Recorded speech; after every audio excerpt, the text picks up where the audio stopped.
Hey, Mike, what do Kelly Slater and PT have in common? I don't know. They're both world champs? Nope, they both own Endless Summer box set. Oh my God, rad. You guys, you can get it too. The link's in the show notes.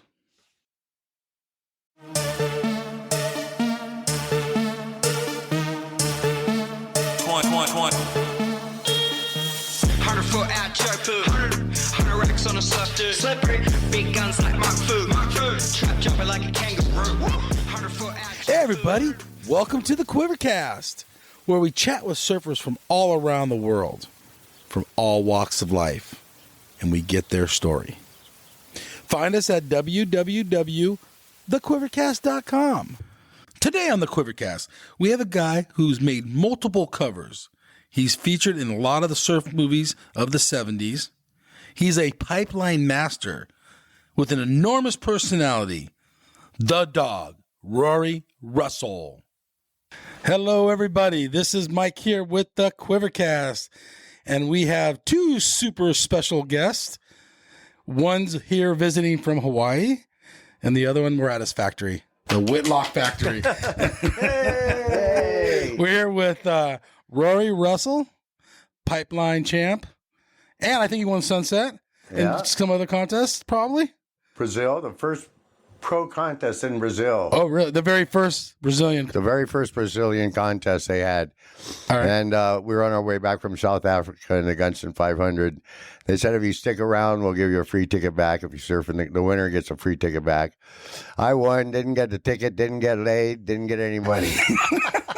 How the hell's a champ not get laid in Brazil at Ipanema, right on Ipanema Beach? It's just like romantic beach of the world. This isn't the way the script is supposed to go. I'm the champ. Okay, went on with that tail between my legs. Yeah. And then we have Rusty Whitlock here too, joining us, I just hanging out. Okay, thank you. I just have to walk in. Old time North Shore. Hang out guy like me. That's right. All we did is hang out and then surf every now and then. Roy's the master. I was just more of a fly on the wall back in those days. Yeah. Actually, I was more of a product of my environment than anything else. Basically, when you look at it, we had nothing else to do back then. We didn't have TV. That was a major thing, is not having TV. We didn't get TV till 1976.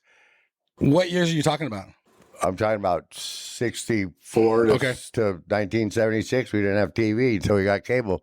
And that made a big difference because we had absolutely nothing to do. Okay. That's true. Absolutely. Came over to school just like, okay, what now? I mean, there are no girls? Oh, yeah, right. In fact, I just had my 50th class reunion, and I saw my prom date, this Filipino girl. Most of the classmates were all from the plantation. They were plantation workers. Their father. Wow. And she goes, I went out with Rory Russell to dinner, and I went from chicken adobo to French onion soup. I thought that was pretty funny. That's good. Yeah, so I had a really good time at our class reunion. 50 years. We had a Lonnie Ikea. Okay. Where Lonnie Moo, the cow used to be. Oh, yeah, the medical farm. Yeah, the medical farm. Yeah, oh my God. I gave away one of my pipeliners. Really? As a door prize. And my friend won the thing, and then his wife comes over and goes, tomorrow's my birthday. Thank you, Rory. I took the board from the guy. I loved it. Oh, my. And, it's good to be back to the North Shore because I was over here on the mainland for about 5 years, 6 years. Where were you? With my mom. And I was having a good time surfing over here until I had the best time one day at Salt Creek. It was really big. It was about 8 feet, man. And it's just one of those days where it all came back. And I was all pumped up, and I got home. My mom's lying on the floor. She'd fallen over and couldn't get up. Oh, wow. And just, I can't pick her up by myself. She was big, she's 230 pounds. And so the next day I wanted to go repeat that feeling, on top of the world. And I paddled out, and so it was really good. And I just sat there and thought about my mom falling over, not being able to get it. So I just went, you know what, time to hang it up. So I'll always be, the ocean ain't going anywhere. Yeah. And so then I came back here, and when my mom passed away, or actually in 2019, I went with Lightning Bolt to Europe, Okay. which is Lightning Bolt Europe is based in Portugal. Beautiful.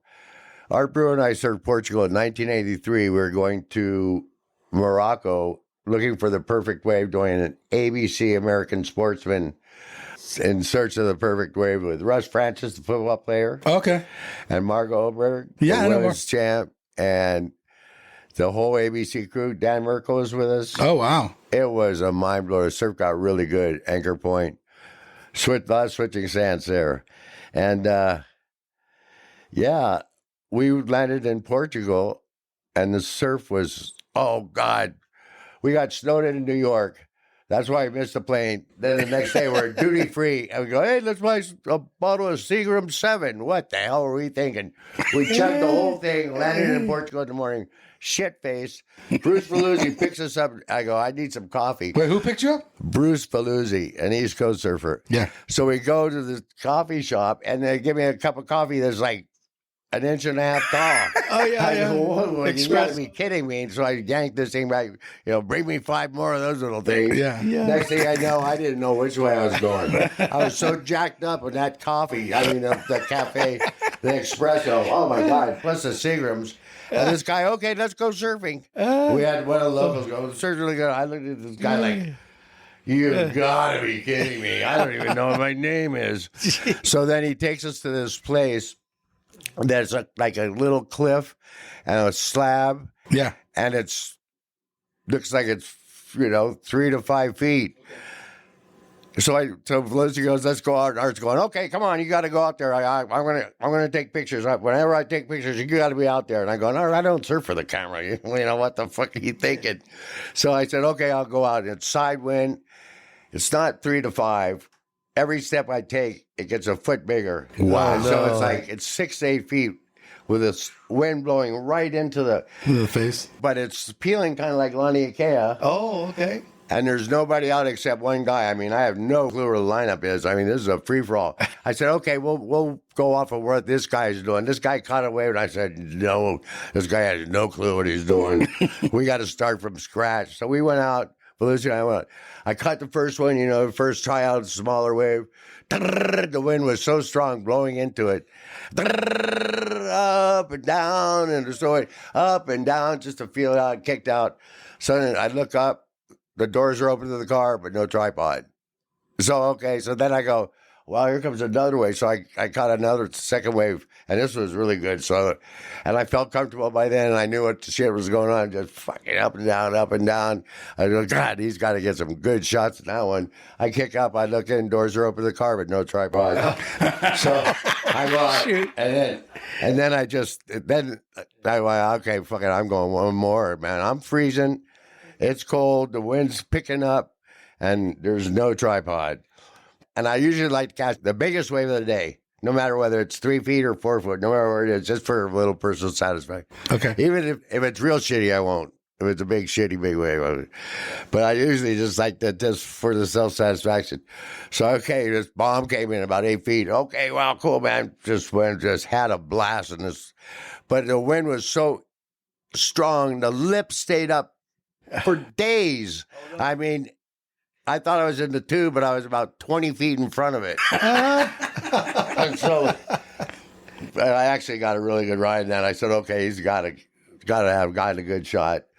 Looked up, no tripod. Oh, no. So I go up there, I look, there he is laying in the back seat with his hand over his eyes and a big pile of puke out the window. Oh. And so I looked at that and then I just went, fuck it, I just threw up too. I said, if he's allowed to do it, man. 7 shots of espresso and a half a bottle of Seagrams gave me a break. If I would have known we were going to surf like that, I wouldn't have done that. Okay, so then I was pissed off. I go, I'm going to freaking get you back, Art. The locals take us to this little bitchin' little, European village with a little town square and everything. I'm driving the car. And I park the car, we go in, and we're having espresso again, Jesus, and having some sandwiches, and all of a sudden I look out, and there's a policeman. And he's got his tablet out. He's sitting there writing us a ticket. Oh, shit. So I tell the local, hey, man, you're going to have to help us with this one. So we go outside, and Art sees this whole thing. He's going, I got to record this for posterity. Okay.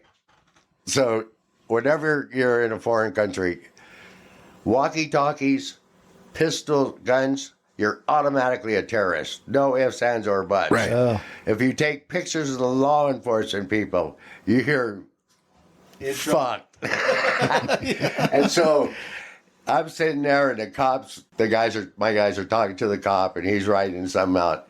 Art's taking pictures, so I go, perfect. So I walk over to the cop, put my arm around him, and say, take a picture, Art. Oh, no. And Art just took a picture and realized I just fucked him. So the cop just pushes my arm off his shoulder and tells Art, come here. And takes Art and takes his camera and locks him up in jail. This little dinky jail, this little tiny European town. And I got him arrested because he didn't do his job. And so I just remember behind the bar, just, I'm going to kill you, doggy. Yeah. I'm going to kill you, doggy. But he was smart enough to switch the film before the cop took the camera. Oh, so he had the films. Yeah, okay, good. I was really clever at all those things. He's a really good photographer, man. He's a dear friend. All right, let me ask you a question. When did you meet Art? How did you meet him? Like I said, at his funeral, I don't know where it is, but I know we were smoking something somewhere. Seriously. He took a picture of me at Pupaca's Shore Rake Sandbar. Yeah. And it was on the cover in 1969. Wow. And it didn't, people go, we told you you were on the cover and you didn't even care. You just went and took a shower. I wasn't into that. I entered 2 contests when I was a kid. Okay. The state championship at Almana, I got 3rd. And then Haleiwa Sea Spree, I got 3rd.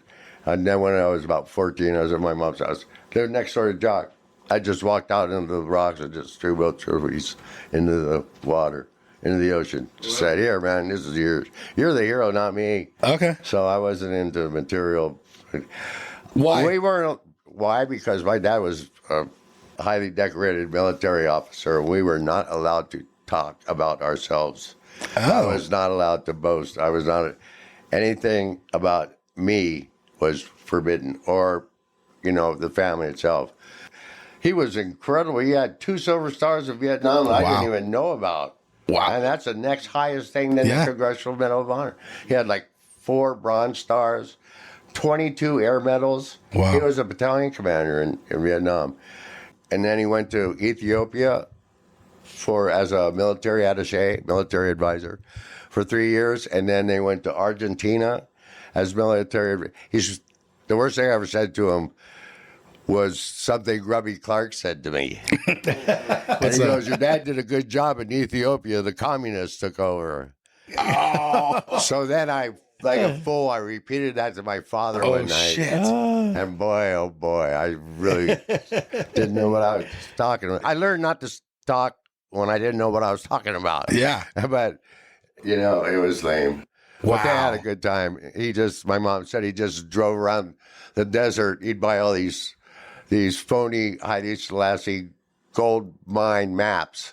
He was searching for Haile Selassie's gold in Ethiopia. He'd get a sergeant. He'd go to the bar and buy a map. Hey, Colonel, you want to buy a map to the gold mine?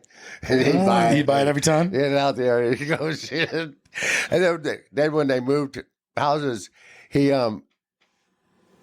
the movers took everything out of the van, and then there was this big wooden strong box. The one big mover tried to lift it up, he couldn't, and then he called his other guy over, and they both had a hard time moving this big strong box. My mom's just going, fuck, he found it. He found it. She just told him, okay, go. He just put it in the garage, go.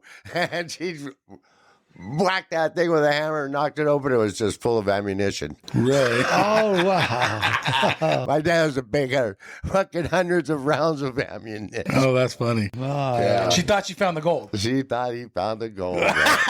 kept it quiet. Unreal. Oh, that's funny. And, What was your dad's name? Albert. Oh, okay. Yeah. Did you ever see the movie Mel Gibson? It's called We Are Soldiers, and Mel Gibson's a battalion commander, lieutenant colonel. A long time in ago. Vietnam, and well, he was portraying a guy, Colonel Hall, who was a real life person. Yeah. My dad took over for that guy. Really? My dad testified at the My Lai massacre Wow. court hearings. Remember when all the Vietnamese were massacred? Yeah, he was heavy. He got shot down a bunch in helicopter. Wow. And he was I a had pilot? no clue. I didn't have a freaking clue until we put him in the ground. Wow. And then I found all these accommodations from the president, and for above and beyond the Call of Duty. Yeah. Wow. The selfless. Jeez. Yeah, man. So, yeah. Unbelievable. Plus, he was really smart. He did a lot of good maneuvering. That actually saved a platoon from complete annihilation. Really? Okay. That's what it said. It was for one of his. No, it was a Distinguished Service Cross. Okay. And these guys were stuck in a rice paddy, and he was in the command helicopter. So he told his guys to go down there and help them out. They got ambushed, and they were just getting drilled. So he went down and started shooting at them until he got shot at. He had to go up. Then he went back down. He kept going, telling this guy, go down. And then until he could call in the artillery and back up. Wow. And it says it saved the platoon from complete annihilation. Wow. That's shit. And he got all these medals, and he's got a shitload of medals. And then he was good, man. And I never knew it. It was amazing because for his profession and mine were complete opposites, Right. you know. Yeah. What did he think about you being a surfer? I have no idea. In the end, I found out he just thought we were a bunch of flakes, Okay. you know, just like they did in the beginning. You can imagine He is- long hair, these other Yeah, fighting in he Vietnam. And, But then when Lightning Bolt came in, then he saw that there was, you know, Potential I went, business? made some dough and stuff. Yeah. But my mom was with me the whole time, and she taught at my high school, Wailua, which was insane. The worst thing I ever did was show her. We lived right at Chen's, like Jock, in front of Jock. Yeah. Worst thing I ever did was let her know what good waves look like. Fuck that. So then when you were missing, she could find you? Oh boy! When she said I could stay home 2 days a month to go surfing as long as I was on the honor roll. I don't know Wow. why that was. It was easy. Wow. Because I had my formative learning in Pennsylvania, Yeah. and so it was. You had I it wired. speak proper English, and you were basically getting an A. But we had so much fun in high school.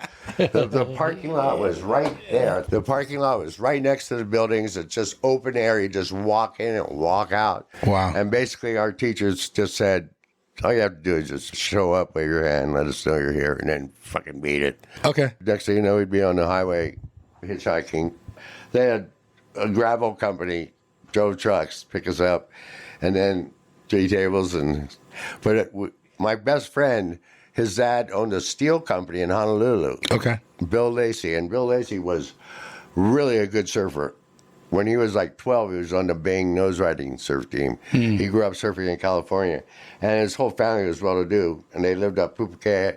His dad had the whole right side of Pupukea Hill as a landing strip for his P-51 Mustang. oh, jeez. Seriously. P-51. He went to school. He went to school in a helicopter from Pupukea. His dad would fly the helicopter to the airport, and then he'd go to Puno, and then drop him off at Chen's out of the helicopter. Wow.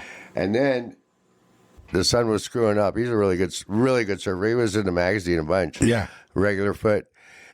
His dad sent him to helicopter school. Oh, And he cool. became a pilot. Wow. Unreal pilot.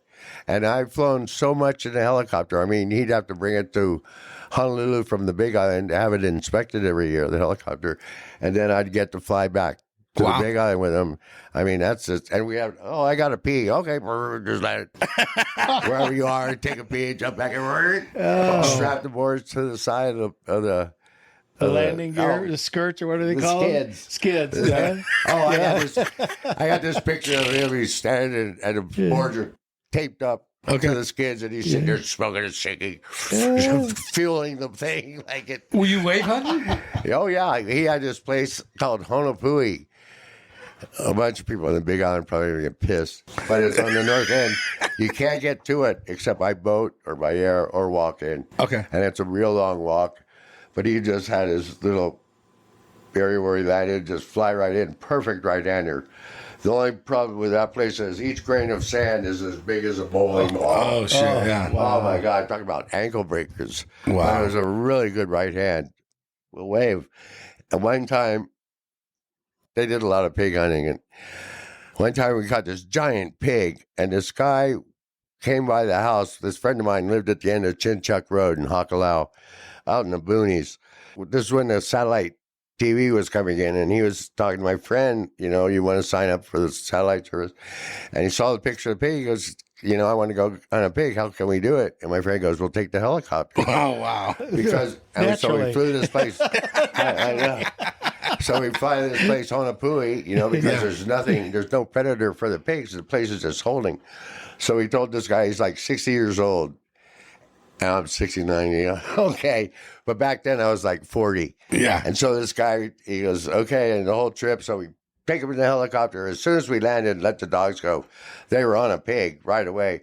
So we try and get this guy to see how he shoots. Before anything happens, he pulls the trigger, wounds the pig, it runs by us, runs down the hill, and then he sits there and he wants to shoot the pig again, and he puts the rifle up to shoot the pig, and my friend jumps in front of him and pushes the rifle and go, what are you doing? The helicopter's behind the bushes. Oh, gosh. And then we shot the pig. The guy shot the pig, and then we smoked a joint. This guy hadn't smoked a joint in 10 years. Okay, yeah. Oh, no. And he goes through this whole hunter's remorse. He just killed Porky Pig's dad. Oh, no. And he is falling a fucking apart. And he just, I can't believe I did that. I fucking hate myself. And we're just in there going, what the fuck? and so we cut the head off and ended up just mounting it for him. And everything. That's so funny. But Lacey, that helicopter, that was a hell of a toy. He was a really good surfer. He just passed away a couple of months ago. He was my best friend. Oh, wow. He was really a good surfer. He was shit. We did a lot of shit together. Yeah, that sounds fun. Why don't you tell us the story about you said at the paddle out for art about you guys being in Morocco and couldn't find the room door. Oh God, we were smoking hash on a pin and lighting it on fire, blowing the flame out, and then covering it with a glass. Okay. So the smoke would fill up the glass. Yeah. And then you just suck the air out. We got these guys from New York. Okay. These, they're professional ABC photographers. I don't know if I should say that. And they got Until they met you. They were like the other guy. They hadn't smoked weed in like 10 years. And they just went crippled. We were laughing so hard we couldn't find the door. It was like we couldn't do it. We were really scared. And then we couldn't find the door. And then, oh God. That's but Art funny. was a fabulous photographer. Yeah. He did a lot of lightning bolt ads. Yeah. That was fun too. It was really neat because I had no intention of being a champion. That wasn't my deal at all. Okay. I was just biding my time. Yeah. And I was a product of my environment. Like I said, we had nothing else to do. Did Whereas- Jock have anything to do with it? Being your yeah, neighbor? Of course. Yeah. He was right there, Well, I was already hooked by then. Okay. By the time we moved in next, I was hooked the first wave when I rode to the beach and ran up the sand. Yeah. It was over. Yeah. My career as a New York Yankees shortstop was out the window, man. Yeah. So anyhow, so surfing became a thing. Like I said, it wasn't like something there was never a thing like to be the best. Right. We were just doing it to do it. Right. There really was no path either to be like a pro surfer or anything. No. You guys were just surfers. There was no way that you were going to make any money. You were eventually going to have to get a job Yeah. to do it.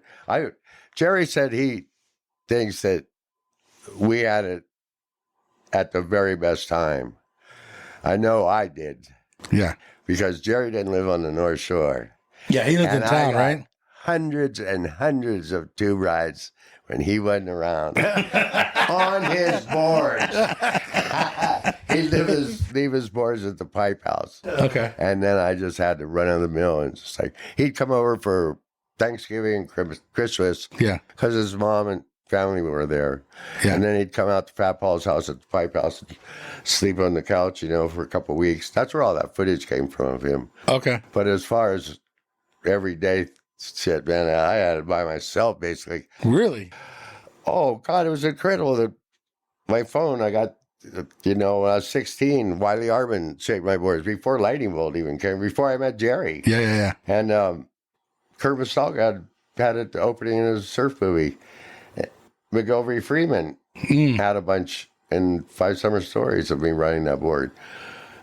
And there were times that, do you remember Greg Elterman? I remember the name. From Laguna, Goofy Foot guy. I remember the name. He was a pretty good Goofy Foot surfer. Well, actually, he was a good Goofy Foot surfer from Laguna Beach. And he moved to Chun's, lived next door to me at Chun's. And we became really good surfing buddies. And then one day he was working lifeguard at Aokai, and it was flat. We just sat on the beach. We smoked a joint. We just sat right in the short break. And then this little 1-foot wave came in and rode. Then the next set came in at 2 feet. And then the next wave is 3 feet. And we're going, that pop was really good. Are the waves actually getting bigger? And then the next wave set was 4 feet. Yeah. And then the next thing, it just turned on absolutely perfect. And not a soul around. Wow. Mike Turkington showed up. Spoopy Jones surfed pipe a lot. Okay. And he was one of the few guys out there. But basically, everybody was Sunset. They were all regular foots. They were chicken shit at surf pipe. Wow. They all worked. They didn't have anything to do with it, So you would name just it. score. Totally. Yeah. I was in Walmart, and this guy comes up to me and goes, "Hey, you Rory? Rory." That's how the locals, Rory. You Rory Russell. I was like, "Oh, yeah?" And he goes, "Wow, cuz, you remember that time you was out by yourself, pipe? Bro, you would catch one wave. You was in the barrel for 2 telephone pole lengths. For 2 telephone poles." I remember the wave, too. Yeah. And he goes, "Me and my friend, we get all bossed up. We go outside, we look at the street and look at the telephone pole, bro. He was in that long. 2." And I remember that wave. And it was just drizzling. It was absolutely perfect. Wind straight offshore, Wow. 4 to 6 feet. Jerry just made me this 7/6 pintail, caught it in the spot. Each wave that comes in has a spot this big. Okay. That is the perfect spot to catch that wave, whether it's a closeout or anything. There's one spot as wide as 2 feet. That's my spot. Take it this way, go that way. So anyhow, I was just in the spot, just pulled in, got in the tube, got in the tube, got in the tube, stayed in the tube, got in the tube, stayed in the tube, kicked out almost to the lifeguard stand. And then I kicked out, I started to paddle out, and I went, what am I going to accomplish from here on? I mean, I want to do that again, but it ain't going to happen. Yeah. So everything's going to be downhill from here. So I think I should just go home and cherish it. And so I just went in, and they said, "Yeah, bro, you just went home." And then Bob Linnell lived at Pipeline for about 6 years. Okay. And Fat Paul gave me this little 6'8". We called it the peanut butter model because of the color Billy Hamilton shaped it. And it was a good little hot dog board. And the sandbar was just right. It was like 4 feet. And I got a wave in front of the house, and it literally went all the way to Aokai Beach Park. Wow. And Linnell was walking up the beach, and he came up to me and goes, "I've lived here 6 years. I've never ever seen anybody get in the tube for that long." Wow. For that distance. It was amazing. I couldn't help but get in the tube. I'm not bragging Yeah. by any means. I mean, there were times when I knew I was going to eat shit, and I made it. Yeah. So it wasn't like, I was more of a God was on my side kind of deal. Yeah. A lot of faith. Pipeline will teach you a lot about your faith. To say the least. Yeah. It will definitely, get your priorities straight. And I've also had waves where I caught one wave and went home, not because it was a great ride. Yeah. Valentine's Day. And I was real cocky attitude. It was about 6 to 8 feet. The first wave I caught. Just feeling really cocky going down the face. On the corner of my eyes, I saw the backwash coming out, and it hit my rail and it flipped me over. I fell, went up to the top, and I fell. And I always have my hands out because I'm trying to make sure I land on my feet. Yeah. And I kept falling and falling, and all of a sudden my hands hit the side of the reef, and I went down and freaked out and pushed up and hit the ledge on my head. They got pushed back down, and I went, "You got to save every ounce of oxygen." I mean, I just sat there on the bottom and just waited till I could see the sunlight coming through the bubbles. And I didn't waste 1 ounce of fucking. I was swallowing air out of my throat. No way. And so I got a firm grip on the ground and pushed up through to the air. As soon as I broke to the surface, the sky was catching the next wave. Shit. It was 8 feet, and he fell off, and he fell out of the sky into my arms. Oh, whoa. As soon as I broke the surface, Jeez, yeah. his name was John Dyer, and he was trying to catch us right. And he's out here when the wave's coming in, and he couldn't make the takeoff, and he just falling, and he fell right in my hands. I had about 1 second to get a thing, and then we roll around, and I'm trying to push him away with me.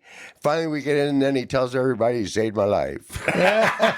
And what was unbelievable is that he broke 2 ends off my surfboard. Both ends broke off my surfboard. Wow. The tail. What year-ish era was this? 71, 72. Okay. Yeah. Those were good years. There was a lot of magic, man. It was magic on the North Shore. Everything was sparkling and LSD, you know? But everything was just, it was a magic in the air. And then the surf leash, and then the contest and the money. Once you had the money and the surf leash, everything went downhill. Then you had all the egos come and everybody doing their thing, like the Aussies and the busting down the door. That was a really good movie. But the fact of the matter is, they're talking about 1976, how they busted down the door. But in 1976, I won the pipe. 1976, I won the sunset contest. So they didn't bust down the door because I was there. And you were one of the. So if you're trying to impress me, you got the wrong guy because I kicked all your asses. That's the same year I see the Duke in the pipe contest finals. Same day. That was a good day. Yeah. Tell him, tell a story. Tell him because that was off the microphone about you surfed Sunset and Pipe. Yeah. So you were serving 2 contests in one day. I had to surf the preliminary of the Duke. Okay. And then I had to surf the finals of the Duke. And then we packed everything up, went down the pipe, and surfed the finals of the pipe. Wow. But it was cool not for the wrong reasons. Jeff Crawford hit the reef and got a head wound. Okay. So he couldn't surf the finals. Okay. So it was 1 goofy foot against 4 regular foot. I just went, give me the fucking money. Back then, I mean, I surfed it so much. I know it so well. I mean, I was there every day because Fat Paul had the stash. Yeah. Seriously, that's it. That's Wow. why I was there at the pipe every day. And I only lived at Chun's, riding a bike or whatever. And so all our boards and all our shit was based at the pipe. Compared to now, when you look at a pipe, does it blow your mind how many people are out there? I mean, it's a really good way, but it's got to be dangerous. Insane. I was just here. I've just been watching. Yeah. And I don't see how anybody can excel. They get to catch maybe 1 or 2 good waves all day long. That's cream of the crop. Right. You know, Jamie probably gets 4, 5 or 6. Okay. But back then, Dave Riddle, who runs the Volcom team, he and Lacey, remember the time you went 12 for 12 in an hour? 12 major tube rides. And you can't do that today. No way. Yeah. They can't catch 12 perfect waves all day long. Yeah. And here's another thing that I noticed when I was growing up. I told this to Jerry, too. I said, it's 45 minutes on, and then it's 45 minutes off. Mm-hmm. That's how the pipe works. Nobody really knows that. Okay. But it's 45 minutes when the wind, everything, tide is good, and then, boom, it's gone for 45 minutes. It's good. There'll be a couple good ones, but not real good. Yeah. And so basically to sit out there all day long, it's a waste of time. What did you think of Jerry's surfing pipe? versus But yours. beautiful. Beautiful. Yeah. Real, poetry. But I was more mechanical. He's even admitted, I mean, fuck, I lived there. It's my backyard. Yeah. I knew it in and out all day Yeah, long. that was your playground. Jeez. Unreal. Yeah. Yeah. And nobody else, like I said, there weren't that many. I can't remember that many guys until the underground showed up, like Bruce Hansel and the other kid from Laguna Beach, Brian Bulkley.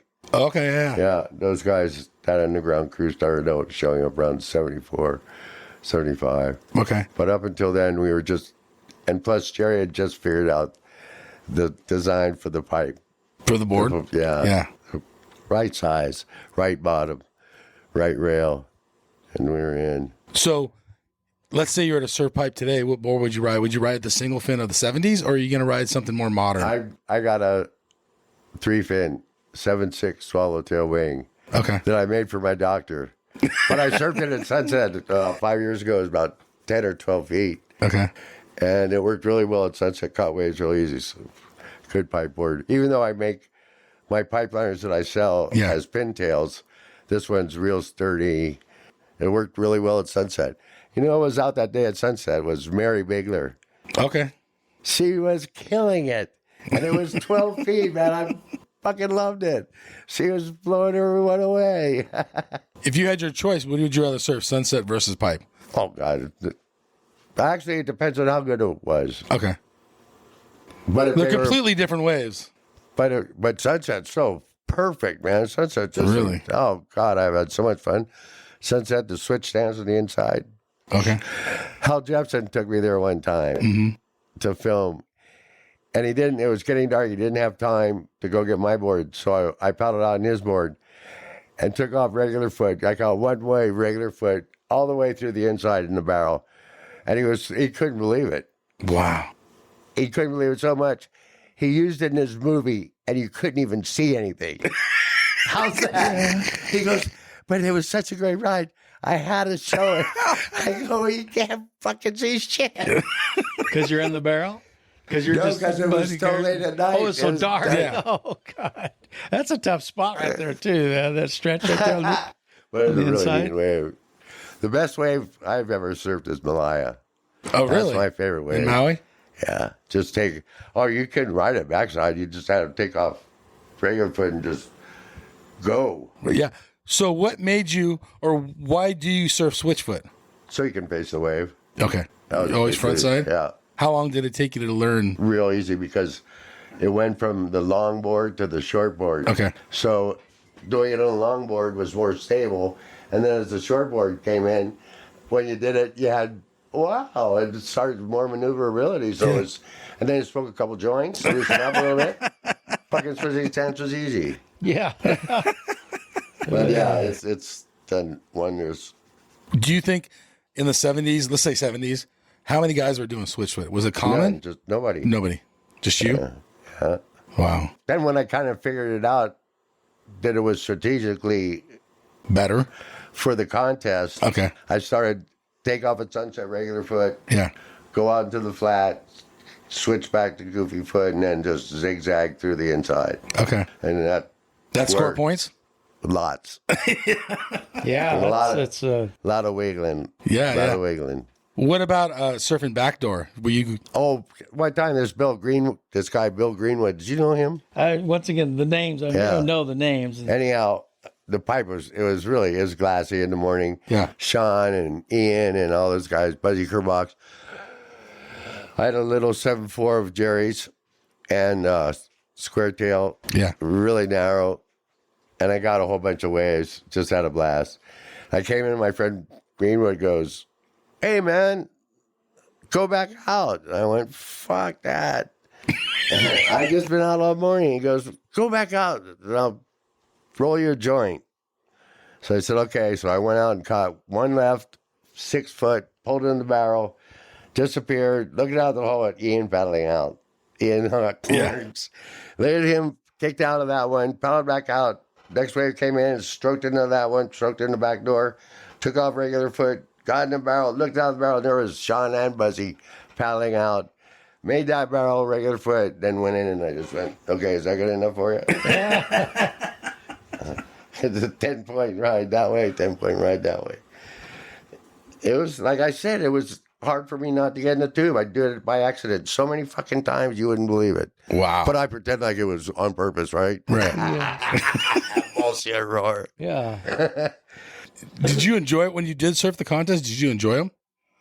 And what did you like about them?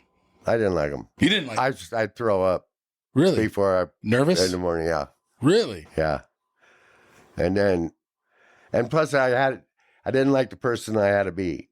Oh, so You know, change your personality? Yeah, just like fucking doggy, man. Oh God, when I turned That was into your nickname doggy, too, right? rawr, fucking get out of my fucking way. I was a Hawaii State swimming champion on a relay team. I can't take all the credit, but I was a swimmer. Okay. I hated it. My parents made me do it. Hated it, but it paid off. Jerry said, in his book, Yeah. Rory and his long arms and how fast. I was always proud. I didn't think about it until recently. I went, fuck yeah, I never remember anybody paddling by me. I had a silver wetsuit one time. The Japanese made me a silver with red stripes down the arms and the legs. Yeah. I was surfing trestles and I paddled by this guy and he goes, all you need now is a rear view mirror. Classic. And so the contest, I did really well. Yeah, you did. I was ranked. You won the pipe twice. I was That's actually amazing. ranked number 1 in the world 3 different times. Okay. During the I didn't know ISA, that or at not all. the That's ISA, how important it was to me. I didn't even know it. Somebody told me. Wow. But I was number 8 for 2 years, Okay. and I just went to Australia and Hawaii. I didn't have any money. I had to pay my own way. So I just did the Australia contest, and I couldn't do South Africa, Brazil. And Yeah. so I've done really well, actually. But the contest is... Yeah, I just don't like to be poor kids. I had freaked some kids out, man. Get out of my way, you little prick. Were you aggressive in the water? Fuck. Are you kidding me?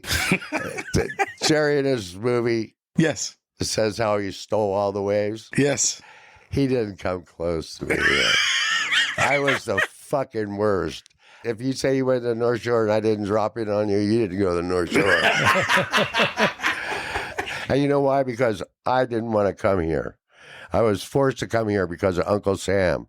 Yeah. And on top of that, it was so my dad could protect everybody's freedoms Behind. and democracy. There you go. So I get the set wave.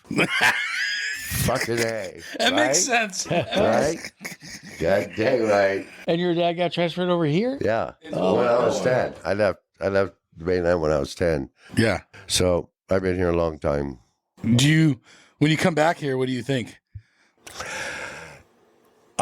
It's completely a world. I do. I hate it. Even though I'm staying in a really nice place, so driving and just getting around I drive more in one day than I do in a month in Hawaii. Yeah, I bet. I mean, it's just like, and the stoplights and all that, and Yeah. the aggressiveness, and it's just like, I want my little electric bike. My electric bike is the slowest one they make, I think, Okay.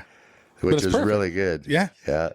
Keep you out of trouble. I sneezed and crashed the other day. I swear to God. That's funny. Yeah, these kids nowadays, Yeah. Jack Robinson wants aboard. Really? I'm making Balaram Stock aboard. Yeah. I made Kalani Chapman 2 boards. Let's talk about your boards since we're here. Yeah. Okay, so your hair is shaping boards in California for a couple days. Yeah. Okay. Yeah. What I'm Tell us doing- about your shaping. Well, basically what I'm doing is the pipeliner, a special edition pipeliner that is just like the one Jerry. It was all, actually, it started with Brewer, had a lot to do with everything. Okay. And Jerry was a disciple of Brewer. And then the whole down rail effect was really important. And so the V-bottom McTavish came up with, but that's what Jerry used. I mean, it was a combination of everybody's everything. Yeah. It's just putting it together in the right sequence. Mm-hmm. And Jerry had, the rocker down right, V-bottom down right. So all you had to do is basically just lean into it. And the 8-foot board, you couldn't run anything over 8 feet. It was too big, regardless how big the waves were. So basically, it was like an aircraft carrier to me, man. I'd be as far out as I could. I'd see it coming and just be my Spartan. Chugga, chugga, chugga, chugga, chugga, chugga, chugga, chugga. You're Then the getting wind in. started hitting you in the eye. Yeah. Chugga, chugga, then the ledge, and it's like chugga, chugga, chugga. And then just going over the edge, all that water in your eyes. You get the water out of your eyes, and you go, what I get myself into? One time, McGillivray came. McGillivray was starting IMAX. Okay. Craig McGillivray. Yeah. He comes to the house and goes, hey, I'll pay you $200, go serve pipe. Okay. Heck yeah. So he goes, check this out. He goes, look at this film format. He goes, this isn't 8mm. This isn't 60mm. This isn't 35mm. This is 70mm format. He goes, Rory, can you imagine yourself 2 stories high in the tube? Your image 2 stories high where you're in the tube. And I just go, wow, okay, and he's got this giant camera with a turntable on it and everything. And there's only about 3 guys out. And I'm going, oh, there's a good reason for that. It's gonna be a tough $200. Yeah, no shit. That's the first thing. Okay, and there was a north swell and a small north swell, not small, it was like 8 feet. And then there was a 10, 12-foot west swell. And I went for so many waves and pulled back like I've never done before. Really? I mean, usually 1 or 2 I'll pull back on. But I probably pulled back on about 5 or 6 Wow. of these things. And all of a sudden this one big west peak came in and this north came in at just the right time to meet it. And I just went, fuck it, man. I just paddled about it. Wind was howling. I got the water out of my eyes and looked down, and it was just freaking scary. This thing was 12 feet, and I was behind it, and it just fucking threw out over me. The foam ball came up and lifted underneath my board and lifted me. I leaned. The water tension was so strong on the face of the wave. I leaned on it like I could lean on the wall. Yeah. And I could just lean on it. The foam ball lifted the board back underneath me. And I kept going and going and going and going. And I came out and just went, fuck, McGillivray just fucking, he's going to fucking flip. So I went out and caught the shitty wave and ate it. Ran up the beach. And there is all this film just laying on the grass. Camera didn't. Oh, No way. And all the fucking, and he looks at me and goes, go out and do that again. Yeah. First time. Yeah, right. But they never get the best ones. Kermit Stalker, when he was doing the camera Rocket Man thing. Okay. Kermit Stalker was a really good photographer. Okay. Flat out. He was a piper. He lived at pipe. He shot pipe every day. He saw pipe every day because he worked at the airport at night. And the one thing, the best trophy I have is a poster from one of his surf movies where he said, Rory, pipe writer #1. There you go. Because you saw Jerry, he saw me. Jerry's beautiful, but he wasn't there every day. Yeah. And Kurt, it was really neat because he was on the same surf team as I was. It was called, the Australians had been doing this, We Are the Best. Yes. John Witzig and that. That was before the rabbit thing. Oh, wait till I talk the busting down the doors. So anyhow, we're in this surf contest in Australia. It's just the world's richest. This is during the same time as when they came over to Hawaii? The very first time they came. Okay. You know, I busted down the door. They were all scared because they were getting their asses. Right. Yeah, they were fucking this. Okay. Guess who instigated that whole fucking thing? Who? Who was it? Fuck, who do you think? Yeah, of course. Anyhow, so we're serving at North Narrabeen is me, BK, Rabbit, and somebody else. Okay. It's no feet to 2 feet. And Rabbit's got a good chance. BK basically doesn't have a chance. I kind of have a chance. And this set comes in. BK has the priority, or etiquette wise. Yeah. We didn't have etiquette wise. Rabbit paddles up to him and turns around to take out the waves. Come on, old man, you don't have a fucking chance. Let me have it. And I couldn't believe my ears. Somebody come up and say that to Barry Kanaya Pooney. Yeah. And so Rabbit paddles up to me and he goes, I shouldn't have said that. And I said, yeah, I would have never said that. Yeah. And so we went back. We left Australia, went back to Hawaiian North Shore. We were having this fucking giant party. And I go, listen to what Rabbit told BK. And then the next thing, the Hui boys, as soon as he showed up, they just beat the shit out of him. Wow. And he knew. Was that the start of it? I would have gotten the shit beat out of me if I would have done it. And I'm a local 100%. boy. Yeah. And BK and I wrote the bylaws for the Huiohi Nalu. Wow. We wrote for the state of Hawaii registration as an organization. BK and I wrote the rules to the Hui. Nobody knows that. Wow. Unreal. I think I have a copy of it somewhere. Really? Yeah. I We sat there and went by the rule book, and we had, all the proper documentation. Fast said he was totally stoked.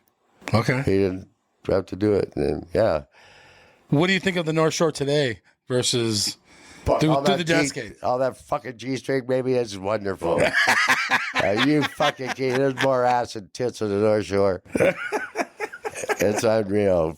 Dream come true when we were kids. Who fuck the traffic? Bring the G-strings. It's worth the traffic? Oh, yeah. I got an electric Well, you got an bike. electric bike. You're good. Yeah. Just stay on the boardwalk. But the surf's been really good. I just had a triple bypass surgery, and it didn't go that well because then I had to get an implant, a defibrillator, and I'm just out of shape. Got to get everything back, but I'm getting there. I've got a young girlfriend, went to Mexico, bought a bunch of Viagra, and I've gotten really healthy since then. I mean, my whole bodily function has improved tremendously. Oh, good. My agility. You're like a 19-year-old again. And so my, when I'm 70, I'm out there at Pipe. You know what? These guys got it so freaking easy. The sea level rise is so noticeable to me. Really? You see that? It's perfect for old men now. Okay. Because of the roll-ins. Yeah. Before the ones these guys are throwing out. These guys are getting such easy waves. So his pipe changed. Totally. Really? The roll-ins. It peaks at just like the second reef or third reef one? And at the regular peak. Okay. But it's enough where it just feathers a light feather. So they get easy takeoff? And real easy takeoff, and then it goes to the inside and you get the big barrel. I mean, watch their takeoffs. They got the easiest takeoffs. But before, it wouldn't peak. It'd stand up until it came in, and then it was just straight up and down. But it's not straight up and down anymore like it used to be. Wow. Who are the top standout guys at Pipe today? Ivan. Okay. Balaram. Jamie. John. Yeah. You know what? There's probably another 100 that are just as good. Yeah. I sit there every day and go, who was that? Wow. I mean, the talent obviously is not getting worse. No. The aerials just totally blow my mind. I'd never dreamed, entered my mind. Yeah. But we didn't even fucking dream that. The equipment was different though. Totally. So it was totally. There would have been a lot of sore shins if we would have tried to do aerials. Yes. Yeah. A lot of broken ankles. But they worked. Once we got it going, it worked. No, at Pipe, at Sunset, the boards you guys had seemed to work. Yeah. Really Even the well. hot dog boards. Yeah. I love small waves. Alamoana. Alamoana is one of my favorite waves. Let's go way back into the 70s when you were surfing Pipe all the time. Were you driving all over the town to surf Alamoana and stuff also, or were you kind of just taking those summer off? Alamoana Bowl is good. Fucking insane. Yeah. I mean, I was looking at some waves I had the other day. The tubes are so tiny, I would definitely never fit now. I don't think I can bend over that low anymore. But yeah, Alamoana. Plus, there's another surf spot in Honolulu. It's called Rice Bowl. It's right in front of Diamond Head. And it doesn't get good until it's really, really big. And it just has this left that just peels all the way to Outrigger Canoe Club. Wow. And I got one of my best waves ever there. In fact, the first picture of me in Surfer Magazine, it said Rory Russell and pipe at Pipeline, and I was in the tube, and Yeah. it was rice bowl. Wasn't pipe, huh? It was rice bowl, Wow. not pipe. How many covers have you had? Probably 4 Wow. at the most. Impressive. It didn't break that often, but when it did, it was insane. Yeah. Surfed it with Bunker Spreckles one time. Oh, okay. It was really, really good. He is another character. Yeah. There are so many characters who've gone through the North Shore. It's insane. What about some of the world travels? Where are some of the best places you've been? I was Bali? thinking about that the other day, and I went, you know what? Everywhere I've been, You've I've had fun. enjoyed. You had fun. Yeah, I was really lucky because wherever we went. The surf always got good for a real long stretch. Wow. But then in the end, there were a couple times we rented a plane, flew to Scorpion Bay, Yes. and it was flat. And you had nothing to do. And then when the surf got good, the tripod wasn't up. The doors were open. Oh no! Safe and Fucking hard. hard. Okay, so this time, to get him back this time, our beer connection had an outhouse. Okay. And so we go down there and drinking some couple beers. Sir had been really good. If I was going to get some shots for the ad, that was the day. So he goes, okay, I got to use the restroom. And we're sitting on the bench right there. He goes into the outhouse. It's, 30 feet away, 20 feet away. Okay. And I got my wrist rocket with me, my slingshot. As soon as he locked the door of that place, I had these steel ball bearings. I loaded that thing up. I was waiting for him to flush the toilet. As soon as he flushed the toilet, whap! Hit the fuck. It was so loud. What the fuck? And then he started to open the door. Whap! I fucking had him pinned down for about an hour. Holy crap. About a 6-pack. Oh, yeah. A 6-pack. Everything. I'm going funny. to fucking kill you, doggy. I'm going to fucking kill you. Whack! Hit the door. And the guy, the Mexican guy, was in hysterics. He just kept giving me beer. You have to pay. All right, come on out. I promise I won't do it. Yeah. Whack! Oh no! But Scorpion Bay. Then we went down to Cabo San Lucas and surfed the zipper. Okay. And the zipper was really good. Yeah. And the tripod never. Wasn't up. And yeah, Well, there's a lot of lost shots. they never get the good ones. Okay. Like one time Merkel, I had this. It was like a pipe. I mean, like you're looking down. Okay. A Perfect silver cylinder. fucking Yeah. pipe, and it was tripping because there was no white water coming back up the face, no foam ball. It was Wow. just this shiny. Couldn't believe I made it. Merkel couldn't believe I made it, and he was really pissed off because he was changing his film. Oh. Then another time, Bud Brown was in the water, and I got this. And Bud Brown goes, "Best one I ever got in my life. Best one I ever got in my life." Next wave, Crawford ran into his camera and broke the thing. Kermit Stalker with the camera helmet. He had a hand load to film. He went to Army Surplus and bought a 60 millimeter camera. They used in airplanes to record kills. Oh wow! Like when you know. Okay. And it shot 200 frames a second, whereas normally it's 24 frames a second. Yeah. So it's almost triple the speed. I mean, double the speed, and then he could double the frame, and then it'd be real slow motion with the camera on. So then he made a fiberglass box for the camera and a fiberglass box for the battery, a little switch. And it was really good because everybody's going, "Aren't you afraid, you're going to hurt yourself wearing a helmet?" First wave I fell off on, I just went, "Man, this is cool." Yeah. Man, I felt so safe. And I wish I would have realized that now because I would have been wearing a helmet Really? the whole time before, yeah. It made a psychological difference. Oh, just in the head. Yeah. Yeah. Mentally. Because Interesting. I've had a lot of friends eat it. Yeah. And my back is just totally screwed up. Thank God I landed on my butt. It was a picture. I have the picture from the magazine. I'm just in pain holding my back. Yeah. And it says, "Thank God he didn't land on the other end." Because it was definitely Eric Olson, who I live with. He landed on his face. Jack Johnson, same thing. Your son. Ricky broke his back. Yeah.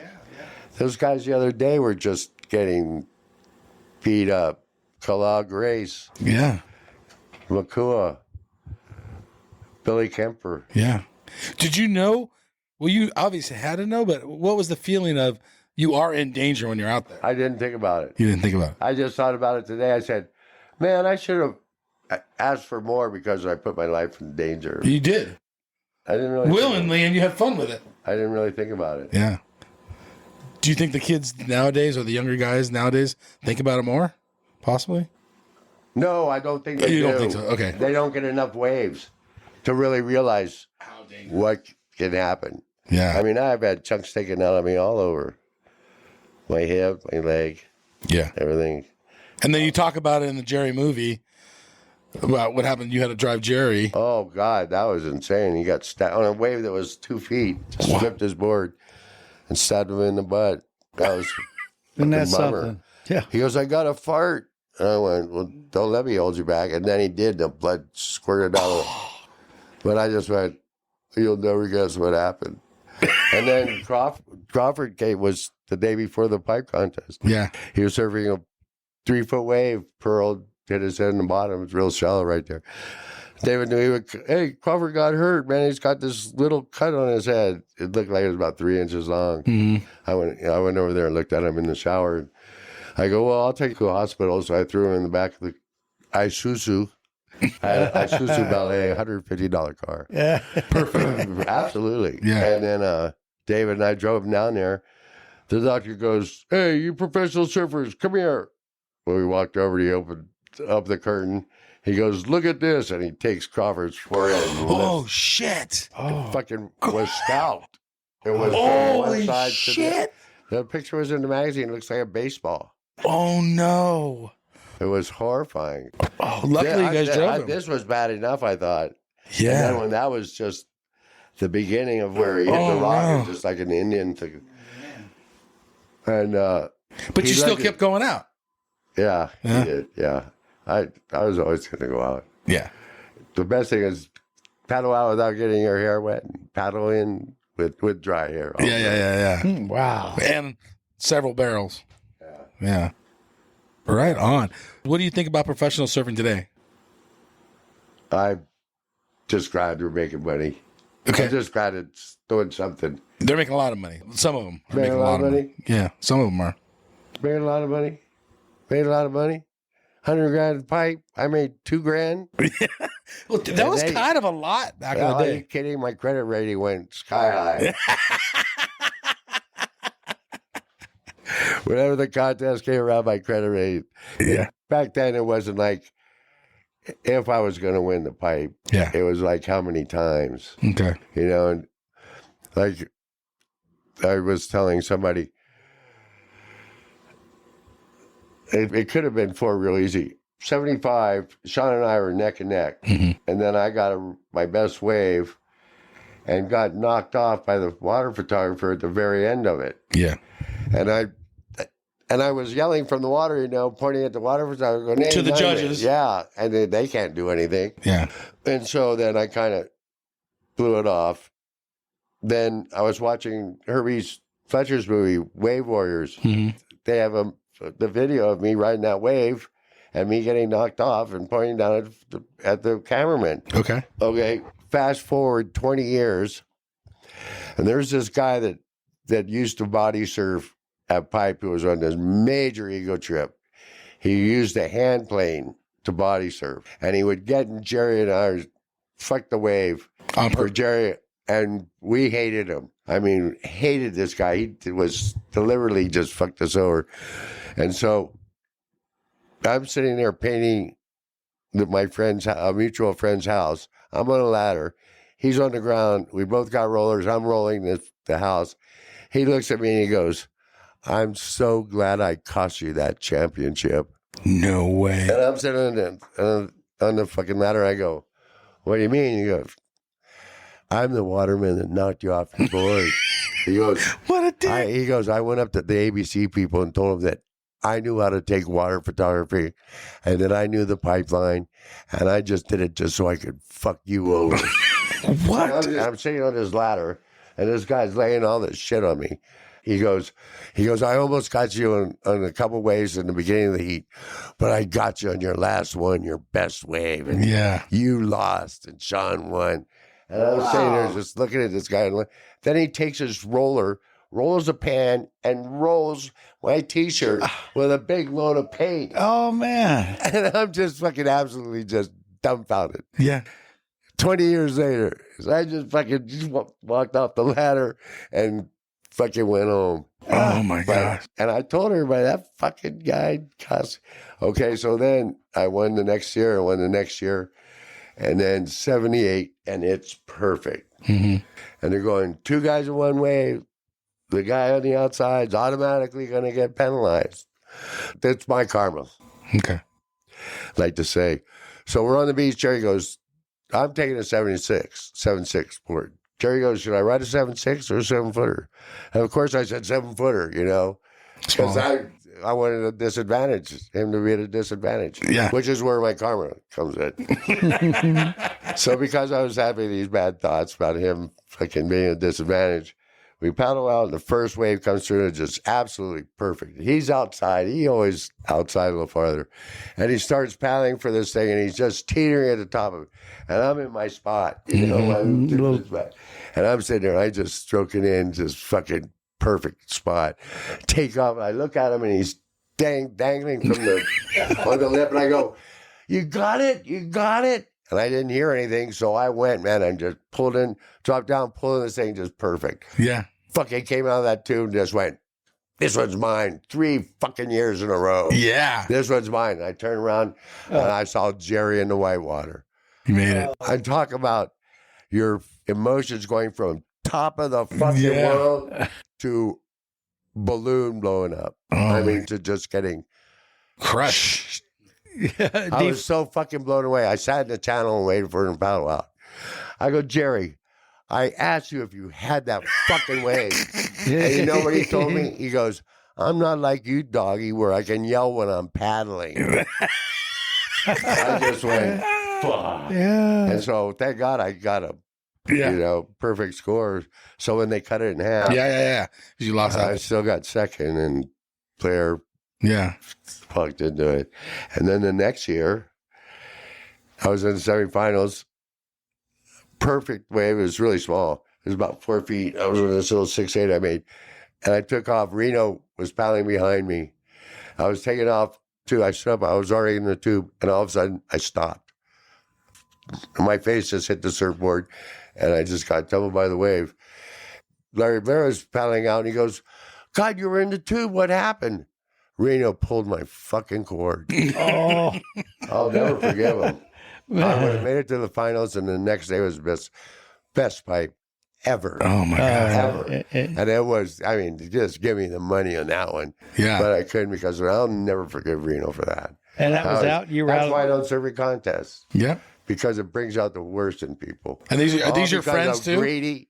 Yeah, Reno is my fucking hero buddy. Yeah. And fucking greedy bastards, Fuck, I don't think that's not my deal. Oh, they don't have to pay a house I hate now. money. I hate money. Yeah. I'm Rolling Stones. Can't always get what you want, but if you try, you get what you need. That's right. That's all I want, That's I never wanted to be rich. I deliberately gone out of my way not to be rich. We'll give you $3,000. No, just 2 is fine. Just you're a fair man. You just want to. I don't want. But you've enjoyed your life over the years. Oh fuck! Are you kidding? I live $1 million life. Yeah. I mean, I've gone places. That's it. Before anybody was there, Jerry and I surfing Uluwatu, 74. Nobody, Pavonis. Danny, the guy, Big Dan, who owned it, Okay. just to give me a shitload of money and go buy a ticket to my ranch, take your friends and your girlfriends and go surf Pavonis by yourselves, mile-long map. It was unreal. Well, in 70, you said you surfed Bali in 74, Uluwatu. How many guys were out? Were you guys the only 2? It was really crowded. It was me and Jerry. That's a fucking crowd, though. That's a crowd. Because There was nobody there. Because of your adventures and traveling the world, surfing is today, and how packed is it today? Did you guys let the media know, or did you let people know that we're surfing there? How did that work? I had no idea. Yeah. I just went. I was just there. You're just surfing. I just let God take me on a path. Yeah. You know, anytime I plan something, it never works. It usually ends up being better. Perfect. So that's why I just get a pretty good direction and where I'm going, and then let the cards fall as they may, because you can't change anything. Things are too unbelievable to say they're not.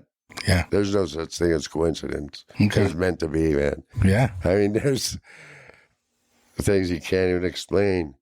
We were at Haleakala filming Kurt Mastaka's movie.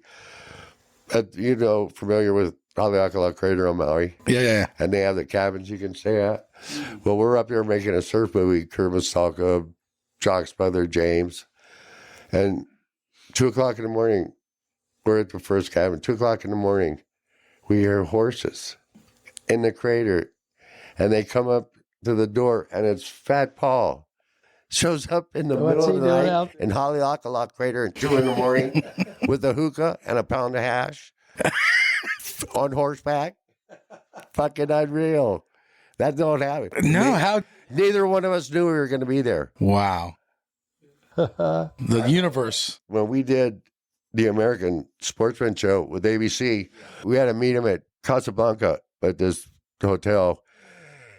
And I was sitting there. We had John Wilcox from Aspen was producer. Bob Nixon, whose mother was Agnes Nixon, who wrote All My Fucked Up Children. All My Children. Yeah, got it. And his girl with him was Carrie Kennedy, Robert Kennedy's daughter. Whoa. And then we had several cameramen. And I pulled out my keychain. I had this little Swiss Army knife that this friend of mine gave me. He had a production crew. It's called Fat City Films. Don McKinnon. And he had different color ones that he'd make every year and give everybody a different Fat City Films Swiss Army knife. So I pulled out my keychain. The guys looked at me. The producer goes, "Where'd you get that?" He pulls out his keychain, and he's got a Fat City Films, different color. Director pulls out his keychain. Photographer. And there were 5 Fat City Films keychains. They all looked at me and went, "It looks like you're in." I just went, "All right, you bet." And then when we first went to Lisbon, we went after the fiasco with the cop. We went to get something to eat, and we went to the bar, and there was a picture of me surfing behind the bar. Wow. And I go, "Art, look." And Art laughs, and she asks the bartender, this Portuguese lady, asks us what's going on. We told her that was me, and she said, "Bullshit." Yeah. She wouldn't fucking believe it. Oh, yeah? And I was You still didn't convince her, huh? We had nothing to, try and convince her. But Yeah. So then we leave that. So then in a couple of days, we're going to Morocco, go across the Rock of Gibraltar, which was at sunrise, drinking cognac with the sunlight on the. I was just going, what's this little surfer kid from Chun's Reef? Yeah. Here, fucking From Morocco. Yeah. on a rock going across the. I go, fuck, man, $1 million life. Yeah. So then we jump in the car, we drive. And I was usually driving, but Bluesy was driving. They wake me up 11 o'clock at night. They okay. I mean, last chance we have to find a place for lodging for the evening. It's a town called Kenitra, Morocco. Have you ever heard of it? I haven't. No. So anyhow, 11 o'clock at night, I walk into the front desk. The guy behind the front desk looks at me and goes, "Are you Jerry Lopez?" You turned over. In Kenitra, Morocco. Wow. Where the fuck is Kenitra? Yeah, I don't know. And how did... And this is like 70s or This is 80s? 82. 82, okay.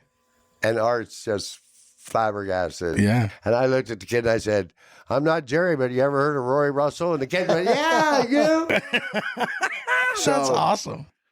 this kid's father was the main exporter of agricultural produce from Morocco to France. Oh, okay. That's what France gets all their shit. And his dad had the biggest farms, the whole thing. Yeah. And we ran into a friend of his that had more fucking shit than we could ever imagine. We were just in a cloud of smoke the whole time we were down there. Russ Francis came around the van one time, and We smoked so much hash, we broke the chillum. And we had to use a Heineken bottle, break the Heineken bottle. Fuck, I'm sitting there. And Russ walks around the corner. Russ Francis just goes, Jesus Christ, what are you doing? The surf got really good. And we were serving this place called the Money Way because it's one of their currency bills. We got Russ Francis with us and Margot Oberger, her husband. We got him. He's got a lighting board. He's a pretty good surfer. He's a great football player. They sent us a football. He blew my mind. We had scrimmages, the film crew and the surfers and shit. You're having fun. One time he did this behind the back pass and he hit me in the fucking set. I mean, out of nowhere, so trick. It was cool. I went, that guy's got talent. So anyhow, we're walking out onto this reef, under this plateau, and I have something keep thinking my booties and grabbing my booties. And I look down and the entire ground is covered in 3-foot shark carcasses. The whole shark, the teeth, thousands and thousands of baby sharks were carpeting our walk out to the surf. They were alive? No, they were all dead. They were just leather dead. Yeah. It's just been thousands of dead carcass. So you know what's out there. Oh my God! I was just going, God, I hope Russ doesn't look down, man. Because he'll never go out. Yeah. And so then we went out. Oh, shit. Then he got stuck in this little cave thing. And I got him out.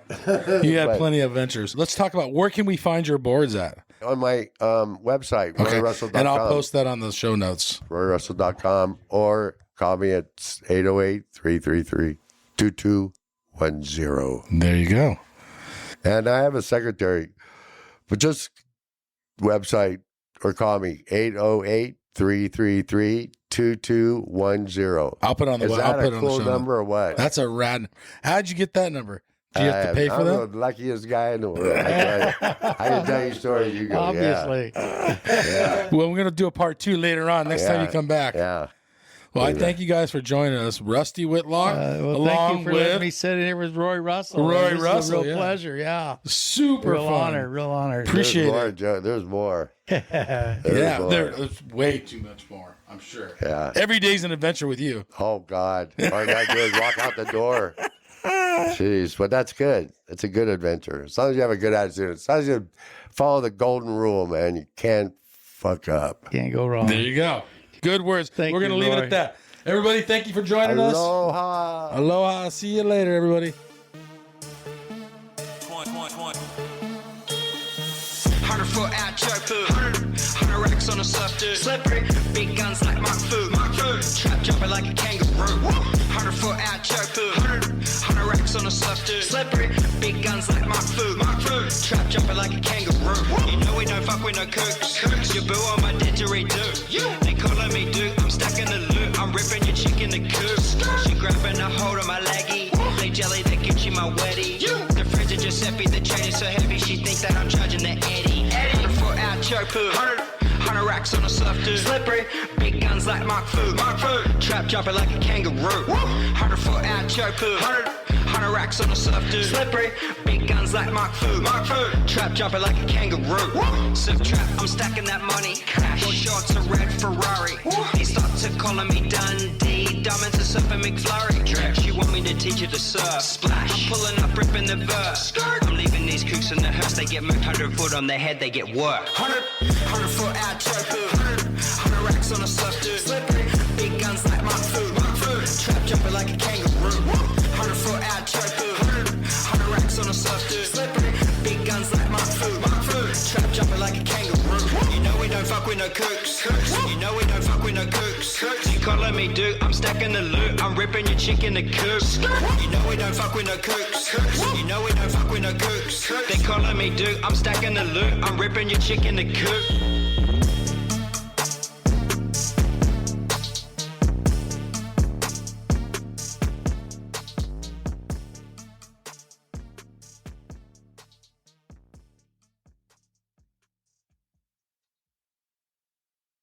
Hey, you guys, Endless Summer box set. This thing is legit. It's authentic, numbered certificate in it. It has a 5-frame film strip, from the original print, you will literally own a piece of history. It has a specially minted bronze medallion. Dude, that thing's sick. Okay, there's so much more here. Go to the show notes. There's a link on there. Go check this piece of history out. This thing's rad. Seriously. Smithsonian American History Museum has it. It took 4 years of research with 3.5 in production, all hand assembled. This thing's rad. So much to this awesome box set. Remastered DVD, sharper images than the original film. But dude, this thing's so sick. Link in the show notes.